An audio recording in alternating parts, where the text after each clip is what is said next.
Hello दोस्तों, आप सभी का स्वागत है हमारे चैनल स्टडी अड्डा 2.8 में।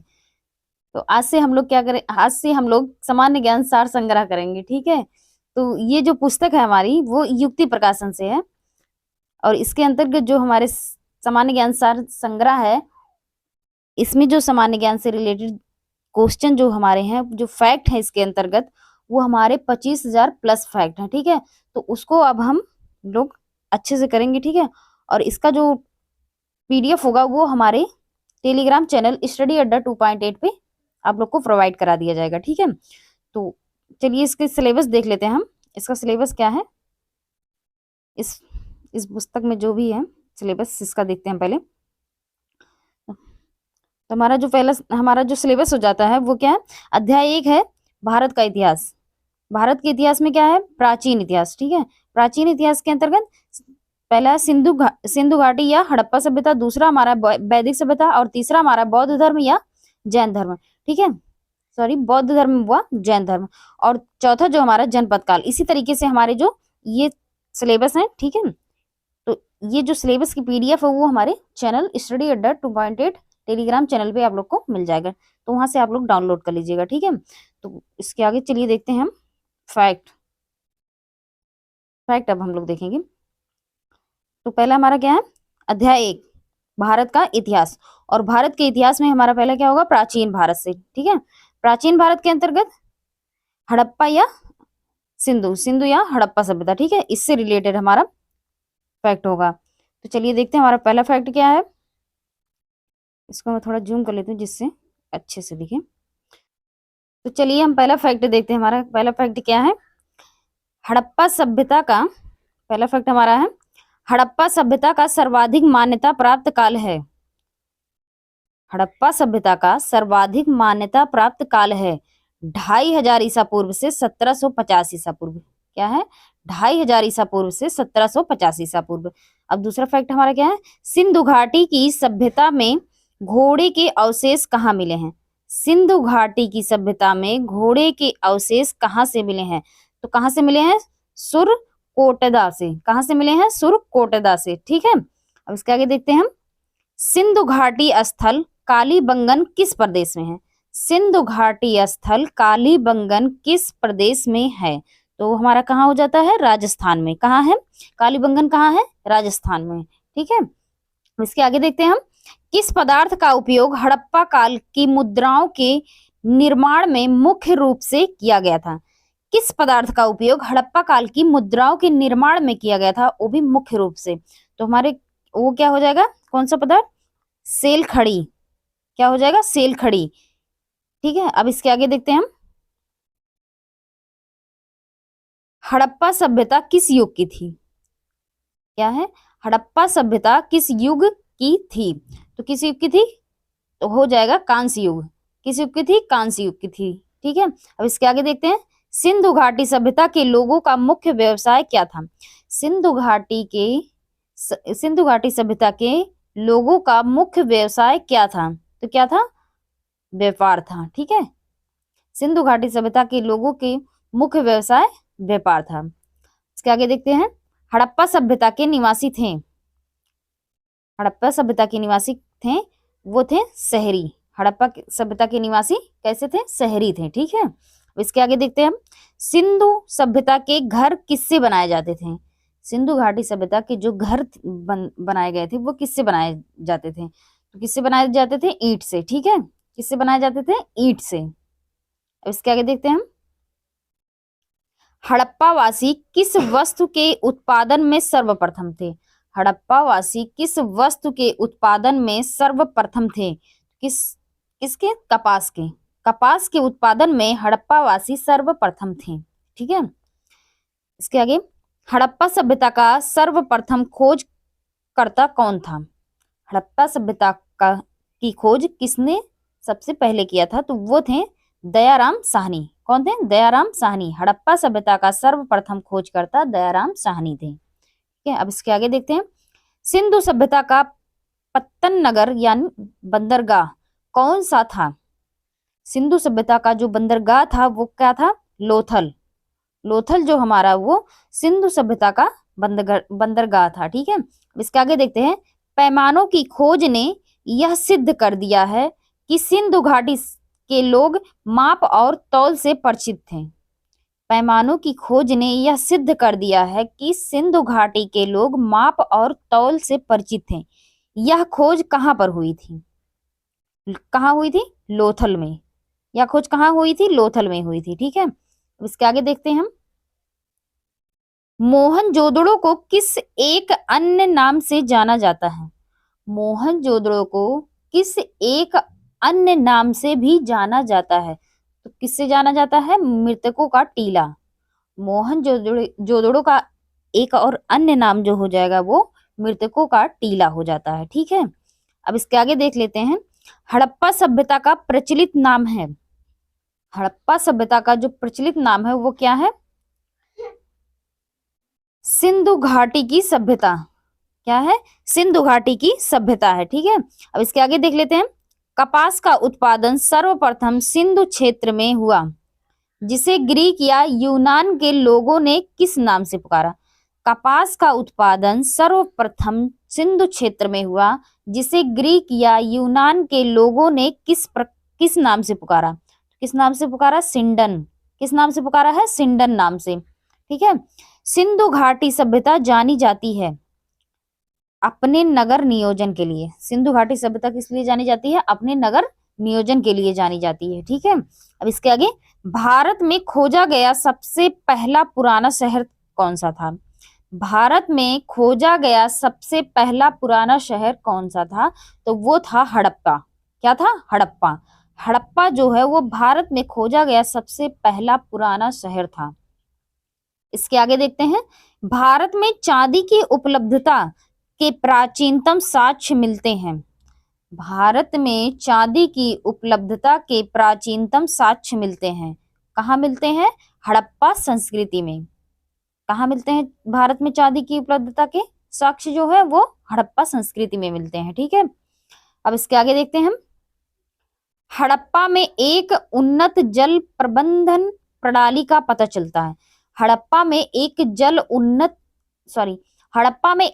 उन्नत जल प्रबंधन प्रणाली का पता चलता है।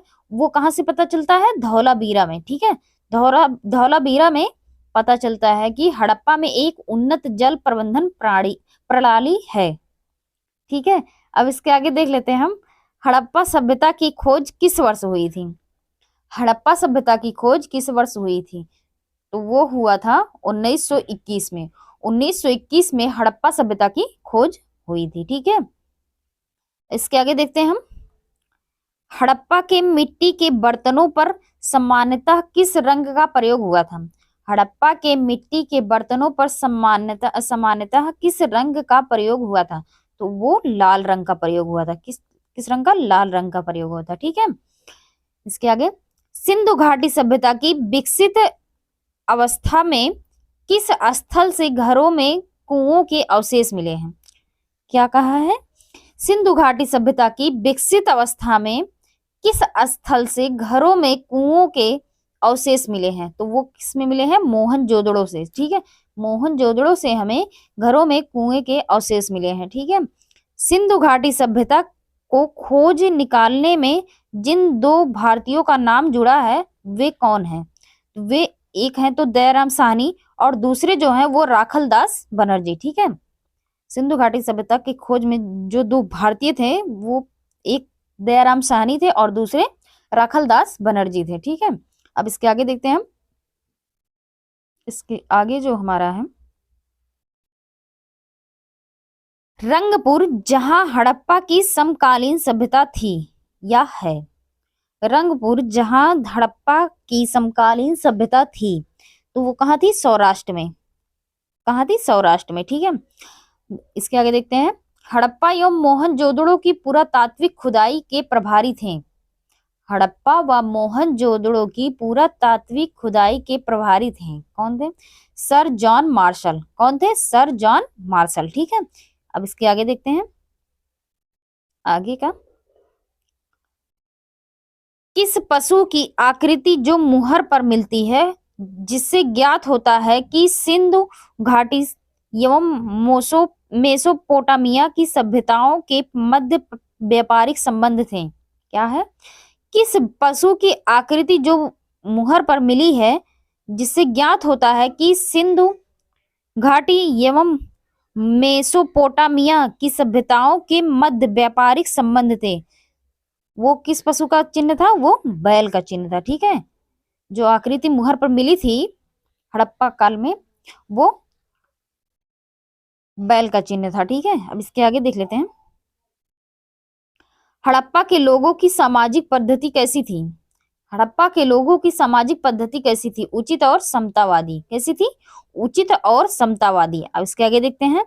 हड़प्पा सभ्यता के अंतर्गत हल से जोते गए खेत का साक्ष्य कहाँ से मिला था?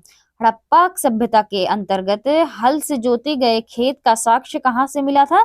वो हमारा मिला था कालीबंगा से। कालीबंगा कहाँ हमारा है? मध्य प्रदेश में। ठीक है, कालीबंगा कहाँ है? मध्य प्रदेश में, और यहीं से जोते गए खेत का साक्ष्य मिला था। इसके आगे देखते हैं। सिंधु सभ्यता की ईंटों का अलंकरण किस स्थान से मिला है? सिंधु सभ्यता की ईंटों का अलंकरण किस स्थान से मिला है? तो वो स्थान है कालीबंगा से। किससे? कालीबंगा से मिला है। ठीक है, इसके आगे देखते हैं। मोहनजोदड़ो कहाँ स्थित है? मोहनजोदड़ो कहाँ स्थित है? वो कहाँ है? सिंध में। सिंध में मोहनजोदड़ो स्थित है। ठीक है, इसके आगे। सिंधु सभ्यता में बृहद स्नानागार पाया जाता है। सिंधु में बृहद स्नानागार कहाँ पाया गया है, ये पूछा है। तो ये है मोहनजोदड़ो में। बृहद स्नानागार कहाँ पाया गया है? वो है मोहनजोदड़ो में। ठीक है, इसके आगे देखते हैं। हड़प्पा कालीन स्थलों में अभी तक किस धातु की प्राप्ति नहीं हुई है? हड़प्पा कालीन स्थलों में अभी तक किस धातु की प्राप्ति नहीं है? वो है लोहा। लोहा की प्राप्ति अभी हड़प्पा सभ्यता में नहीं हुई है। ठीक है, इसके आगे। किस पशु के अवशेष सिंधु घाटी सभ्यता में प्राप्त नहीं हुए? किस पशु के अवशेष सिंधु घाटी सभ्यता में प्राप्त नहीं हुए? गाय। गाय के अवशेष जो हैं वो सिंधु घाटी सभ्यता में अभी प्राप्त नहीं हुए। ठीक है, इसके आगे। स्वातंत्र्योत्तर भारत में सबसे अधिक संख्या में हड़प्पा युगीन स्थलों की खोज किस प्रांत में हुई है? तो किस प्रांत में हुई है? गुजरात में। गुजरात में सबसे ज्यादा हड़प्पा युगीन स्थलों की खोज हुई है। ठीक है, स्वतंत्रता के बाद सबसे ज्यादा जो हड़प्पा युगीन स्थलों की खोज हुई है वो है गुजरात में। ठीक है, इसके आगे देखते हैं।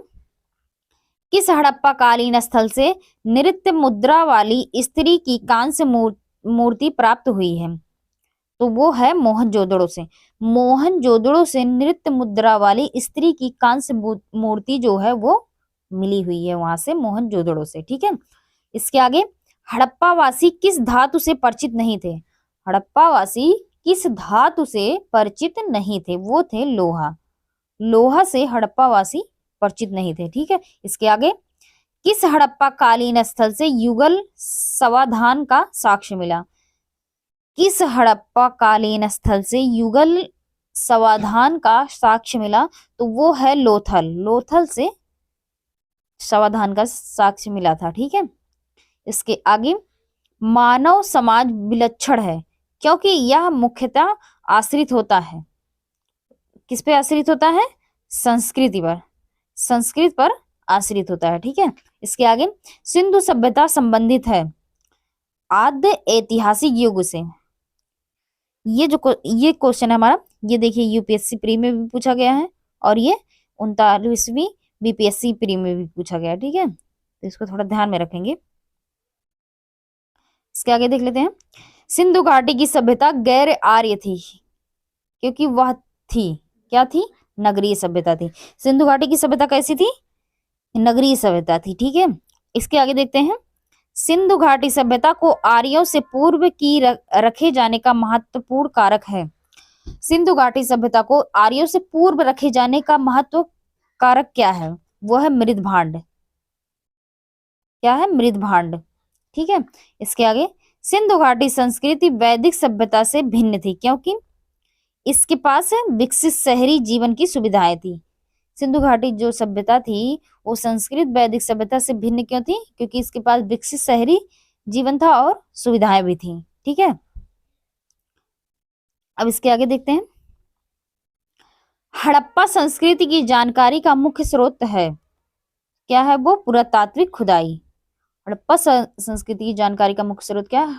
पुरातात्विक खुदाई। ठीक है, तो ये भी हमारा 2 बार पूछा जा चुका है यूपीएससी प्री में, तो इसको ध्यान में रखेंगे। इसके आगे देख लेते हैं, सिंधु घाटी के निवासियों को सभ्यता को जानने का मूल स्रोत है वह पाए गए हैं। जो सिंधु घाटी के निवासियों की सभ्यता को जानने का मूल स्रोत क्या है वह पाए गए हैं। क्या क्या पाए गए हैं? तो बर्तन है, जेवर है, हथियार है और औजार। ये 4 हमारे सिंधु घाटी सभ्यता के निवासियों के मूल स्रोत हैं, जो जिससे हम जान जाते हैं कि ये सिंधु घाटी सभ्यता के निवासियों से रिलेटेड है। ठीक है, इसके आगे देखते हैं हम। इसके आगे है, भारत में चांदी की उपलब्धता के प्राचीनतम साक्ष्य मिलते हैं। भारत में चांदी की उपलब्धता के प्राचीनतम साक्ष्य मिलते हैं। कहाँ से मिलते हैं? हड़प्पा संस्कृति से। भारत में चांदी की उपलब्धता के प्राचीनतम साक्ष्य कहाँ मिलते हैं? हड़प्पा संस्कृति से। ठीक है, इसके आगे, हड़प्पा में मिट्टी के बर्तनों पर सामान्यतः किस रंग का उपयोग किया हुआ है? तो हड़प्पा में मिट्टी के बर्तनों पर सामान्यतः किस रंग का उपयोग किया गया है? लाल रंग का। ठीक है, इसके आगे देखते हैं, मूर्ति पूजा का आरंभ कब से माना जाता है? मूर्ति पूजा का आरंभ कब से माना जाता है? पूर्व आर्य से। पूर्व आर्य से मूर्ति पूजा का आरंभ माना जाता है। ठीक है, इसके आगे, विशाल स्नानागार किस पुरातात्विक स्थल से पाया गया था? विशाल स्नानागार किस पुरातात्विक स्थल से पाया गया था? तो वो है मोहनजोदड़ो से। मोहनजोदड़ो से विशाल स्नानागार का पुरातात्विक स्थल पाया गया था। ठीक है, इसके आगे, हड़प्पा सभ्यता स्थल लोथल स्थित है। हड़प्पा सभ्यता स्थल का लोथल जो है वो कहाँ स्थित है? गुजरात में। गुजरात में हमारा लोथल स्थित है। ठीक है, इसके आगे देखते हैं हम, धौलावीरा किस राज्य में स्थित है? धौलावीरा किस राज्य में स्थित है? तो वो हमारा गुजरात में। धौलावीरा भी हमारा गुजरात में हो जाता है। ठीक है, इसके आगे, कौन सा हड़प्पीय नगर 3 भागों में विभक्त था? कौन सा हड़प्पीय नगर 3 भागों में विभक्त था? वो था हमारा धौलावीरा। ठीक है, धौलावीरा हमारा हड़प्पीय नगर 3 भागों में विभक्त था। अब इसके आगे देखते हैं हम। अब तक तो हमने सिंधु घाटी सभ्यता और हड़प्पा सभ्यता से रिलेटेड क्वेश्चन, जो भी फैक्ट था उसको हम लोगों ने किया। अब जो हमारा शुरू होता है वो हमारा वैदिक सभ्यता से शुरू होता है। ठीक है, अब इससे रिलेटेड जो भी फैक्ट है उसको करेंगे। तो हमारा पहला फैक्ट इसमें क्या हो जाता है? वैदिक सभ्यता में पूर्व वैदिक या ऋग वैदिक संस्कृति का काल किसे माना जाता है? पूर्व वैदिक या ऋग वैदिक संस्कृति का काल किसे माना जाता है? तो 1500 ईसा पूर्व से 1000 ईसा पूर्व। किससे? 1500 ईसा पूर्व से 1000 ईसा पूर्व। ठीक है, उत्तर वैदिक संस्कृति का काल किसे माना जाता है? उत्तर वैदिक संस्कृति का काल किसे माना जाता है? 1000 ईसा पूर्व से 600 ईसा पूर्व। ठीक है, अब इसके आगे, आर्य शब्द का शाब्दिक अर्थ है। आर्य शब्द का शाब्दिक अर्थ क्या है वो पूछा है। तो आर्य शब्द का जो शाब्दिक अर्थ है वो हमारा है श्रेष्ठ या कुलीन। आर्य शब्द का शाब्दिक अर्थ क्या हो जाएगा? श्रेष्ठ या कुलीन। ठीक है, इसके आगे, किस फसल का ज्ञान वैदिक काल के लोगों को नहीं था? किस फसल का ज्ञान वैदिक काल के लोगों को नहीं था? तंबाकू। तंबाकू का ज्ञान वैदिक काल के लोगों को नहीं था। ठीक है, अब इसके आगे देख लेते हैं हम, उत्तर वैदिक काल के वेद विरोधी और ब्राह्मण विरोधी धार्मिक अध्यापकों को किस नाम से जाना जाता था? उत्तर वैदिक काल के वेद विरोधी और ब्राह्मण विरोधी धार्मिक अध्यापकों को किस नाम से जाना जाता था? तो वो था हमारा श्रमण। श्रमण से उन लोगों को जाना जाता था, श्रमण नाम से। ठीक है, इसके आगे, वैदिक गणित का महत्वपूर्ण अंग है। वैदिक गणित का महत्वपूर्ण अंग है वो है शूल्व सूत्र। ठीक है, शूल्व सूत्र। शूल्व सूत्र जो हमारा है वो वैदिक गणित का महत्वपूर्ण अंग है। इसके आगे जो हमारा हो जाएगा, किस वेद में प्राचीन वैदिक युग की संस्कृति के बारे में सूचना दी गई है? किस वेद में प्राचीन वैदिक युग की संस्कृति के बारे में सूचना दी गई है? तो हमारा है ऋग्वेद। ऋग्वेद में प्राचीन वैदिक युग की संस्कृति के बारे में सूचना दी गई है। इसके आगे, वेदों की संख्या कितनी है? वेदों की संख्या कितनी है? 4। हमारे कितने वेद हैं? 4 वेद हैं। ठीक है, इसके आगे, भारत के राजची में प्रयुक्त होने वाले शब्द सत्यमेव जयते किस उपनिषद से लिए गए हैं? सत्यमेव जयते किस उपनिषद से लिए गए हैं? तो वो हमारा है मुंडक उपनिषद से। किससे लिए गए सत्यमेव जयते? मुंडक उपनिषद से। ये लेकिन इंपॉर्टेंट हो जाता है सत्यमेव जयते, क्योंकि ये अक्सर क्वेश्चन में पूछा जाता है कि सत्यमेव जयते जो हमारा है वो किस उपनिषद से रिलेटेड है। ठीक है, किससे लिया गया है? तो हमारा ये हो जाता है मुंडक उपनिषद से। ठीक है, अब इसके आगे देख लेते हैं हम। इसके आगे देख लेते हैं हम, ऋग्वैदिक आर्यों का मुख्य व्यवसाय क्या था? ऋग्वैदिक आर्यों का मुख्य व्यवसाय क्या था? तो वो था हमारा पशुपालन। ऋग्वैदिक आर्यों का मुख्य व्यवसाय क्या था? पशुपालन था। ठीक है, अब इसके आगे देखते हैं, भारतीय संगीत का आदि ग्रंथ कहा जाता है। भारतीय संगीत का आदि ग्रंथ किसे कहा जाता है? सामवेद को। सामवेद को भारतीय संस्कृत का आदि ग्रंथ कहा जाता है। ठीक है, तो आज के लिए बस इतना ही। अब इसके आगे जो है वो हम कल कंटिन्यू करेंगे। ठीक है, थैंक यू सो मच।